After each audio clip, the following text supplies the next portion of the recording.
इस लेक्चर में हम देखेंगे डेंगू के बारे में और डेंगू के रीजंस क्या है और डेंगू के सिम्टम्स क्या है, किसके काटने से आपको डेंगू हो जाएगा। तो डेंगू जो है बच्चों वो मॉस्किटो के काटने से हो जाता है। मॉस्किटो का मतलब है मच्छर के काटने से आपको डेंगू हो जाएगा। पहले तो आपको लगेगा कि डेंगू के मच्छर कहीं और जगह पे है, नहीं, आपके आसपास के एरिया में भी हो सकते हैं, क्योंकि आपके आजू बाजू में, घर के आजू बाजू में mosquitoes lay the eggs in water logged place and thereby their population increases. देखो आपके आजू बाजू में क्या हो सकता है कि वाटर लॉक करके आपने कहीं ना कहीं रखा है। वाटर लॉक कैसे हो जाएगा? तो आपके आजू बाजू में आपने जो घर में वेस्ट मटेरियल है वो फेंक दिया है। फॉर एग्जांपल आपने पुराने क्या टायर फेंक दिए, जुने पुराने प्लास्टिक के बर्तन फेंक दिए, तो रेनी सीजन में इसमें क्या हो जाता है, पानी भर जाता है और फिर बारिश का सीज़न जाने के बाद वो पानी उसके अंदर वैसे ही पड़ा हुआ रहता है। लेकिन वो पड़े हुए पानी में, वाटर लॉक पानी में किसका पॉपुलेशन बढ़ जाएगा बच्चों? तो मॉस्किटोज़ का पॉपुलेशन बढ़ जाएगा, क्योंकि उनको वो क्लाइमेट क्या होता है, वो जो भी है वो सूटेबल हो जाता है। समझ में आ रहा है? तो उसके अंदर वो क्या करेंगे, एग देंगे, और एग देंगे तो उनके क्या हो जाएंगे, पॉपुलेशन बढ़ेगी, उनके मॉस्किटोज और आ जाएंगे। बट आपको एक बहुत सारे स्टूडेंट को ये गलतफहमी है कि कोई भी मच्छर ने आपको काट लिया तो डेंगू हो जाएगा। ऐसा बिल्कुल भी नहीं है। Different species of mosquitoes spread different diseases. Different type के मॉस्किटो डिफरेंट टाइप्स के डिसीजेस फैलाते हैं। मतलब ये जो आपको डेंगू जो है ये एडिस इजिप्टी, कौन सी? एडिस इजिप्टी नाम की जो मॉस्किटोज है उसके काटने से होता है। ये देखो वो मॉस्किटो क्या है इसका नाम। अब ये ध्यान में रखो, ये जो मॉस्किटोज है ये फीमेल मॉस्किटोज है। कौन सी मॉस्किटोज है? फीमेल मॉस्किटोज है और इसका नाम है एडिस इजिप्टी। इसके काटने से आपको डेंगू हो सकता है। डेंगू काटने से इतना बड़ा क्या हो जाएगा, तो सिम्टम्स में आपको पता चलेगा कि डेंगू आपके लिए जानलेवा है कि नहीं। पहले हम देखते हैं कि डेंगू एक वायरस का ही टाइप है। फ्लेवी वायरस में उसका टाइप है डेन14 वायरस। फ्लेवी वायरस है और साथ में फ्लेवी मतलब पीला कलर का होता है, और उसमें से ही और टाइप है। फ्लेवी वायरस में भी बहुत सारे टाइप्स रहते हैं, उसमें से कौन सा टाइप? डेन14। और ये आप लोगों को क्या हो सकता है, डेंगू इससे हो सकता है। अभी हम देखेंगे डेंगू के सिम्टम्स क्या है। डेंगू हुआ रहेगा तो क्या, क्योंकि डेंगू का पहला सिम्टम्स है फीवर आना, एक्यूट फीवर। एक्यूट मतलब तेज बुखार, इतना तेजी से बुखार आएगा कि नॉर्मली जब आपको बुखार आता है तो आप थोड़ा बहुत तो क्या कर सकते हो, मूवमेंट कर सकते हो, लेकिन इसमें जो तेज बुखार आ जाएगा और साथ ही साथ हेडेक मतलब तेज सर दर्द होना चालू हो जाएगा। समझ में आया?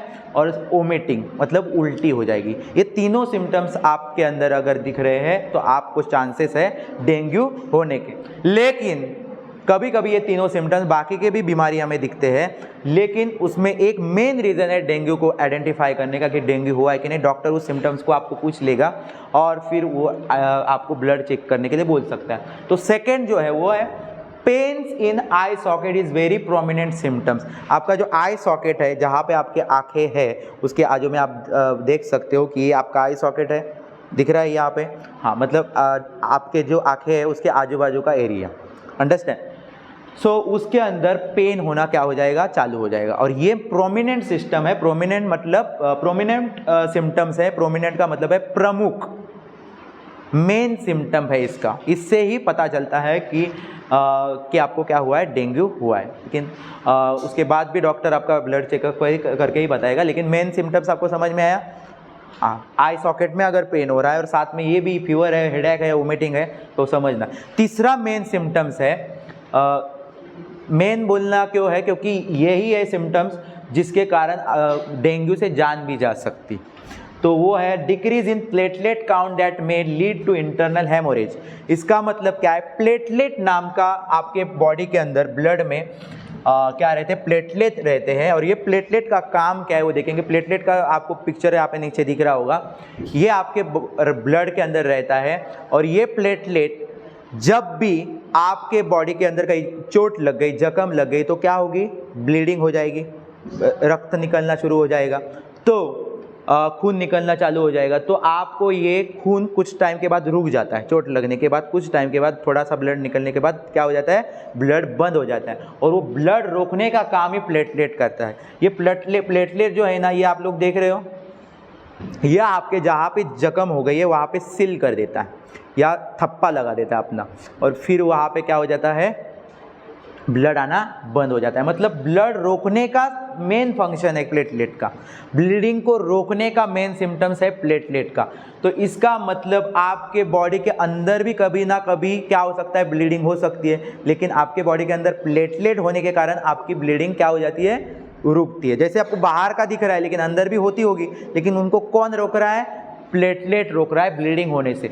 लेकिन डेंगू में क्या होता है, प्लेटलेट होते हैं डिक्रीज हो गए तो चांसेस है आपके बॉडी के अंदर इंटरनल हेमोरेज होने का, मतलब इंटरनली आपके बॉडी के अंदर ब्लीडिंग हो सकती है। और एक बार आपके इंटरनल ब्लीडिंग हो गई प्लेटलेट डिक्रीज होने के कारण, तो उसमें आपकी जान जा सकती है, आपके मतलब जिस भी पर्सन को डेंगू हो जाएगा उसको।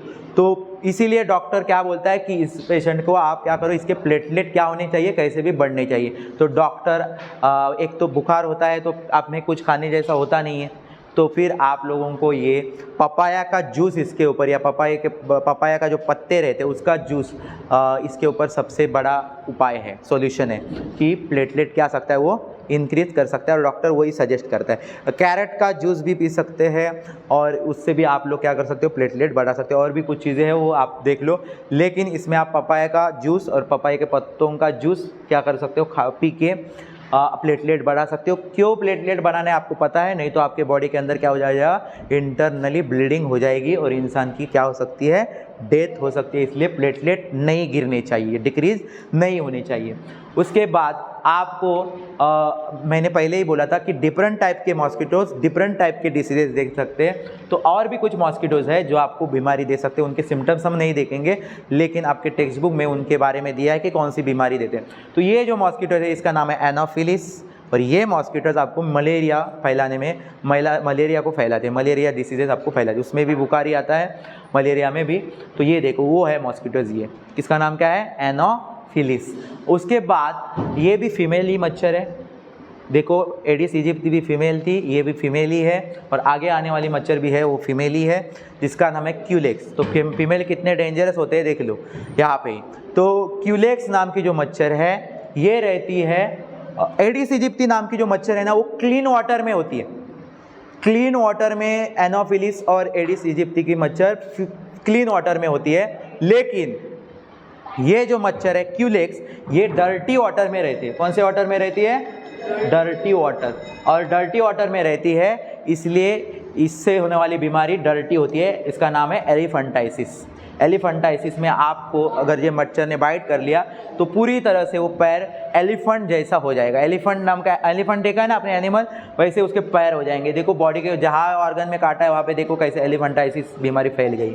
सो इतनी डेंजरस ये तीनों मॉस्किटोज के बारे में आपने देख लिया। इनके बाइट करने से कितने जान तो नहीं जा सकती, लेकिन अगर हमने समय पे इसका इलाज कराया तो हमारी जान बच सकती है, लेकिन सिम्टम्स हमें झेलने का इतने डेंजरस नहीं झेलने। तो आपको क्या करना है, आपके आजू बाजू के एरिया में हमेशा क्या करो, क्लीन रखो, साथ में पानी कहीं जमा ना हो, प्लास्टिक के बर्तन वगैरह ऐसे ही मत फेंको, टायर मत फेंको। और ये गटर में रहने वाली जो मच्छर है, जहाँ पे डर्टी वाटर रहेगा वहाँ पे ऑब्वियसली आपको मॉस्किटोज दिखेगी, वहाँ पे तो आपको जाना ही नहीं है। जाओगे तो भी आप पूरी तरह से कपड़े पहन के कवर करके जाना है। तो ये आपको पूरी तरह से समझ में आया। एग्जाम में आपको क्या क्या पूछा जा सकता है कि राइट नेम्स क्या है डेंगू फैलाने वाले मॉस्किटोज का, एडिस इजिप्टी। वायरस का नाम क्या है, डेन14। कौन से टाइप का है, रेबी वायरस। तो ये आप लोग ध्यान में रखो। सिम्टम्स देख रहे हो, एक्यूट फीवर, हेडेक, वोमिटिंग, ये मेन है, prominent pain in eye socket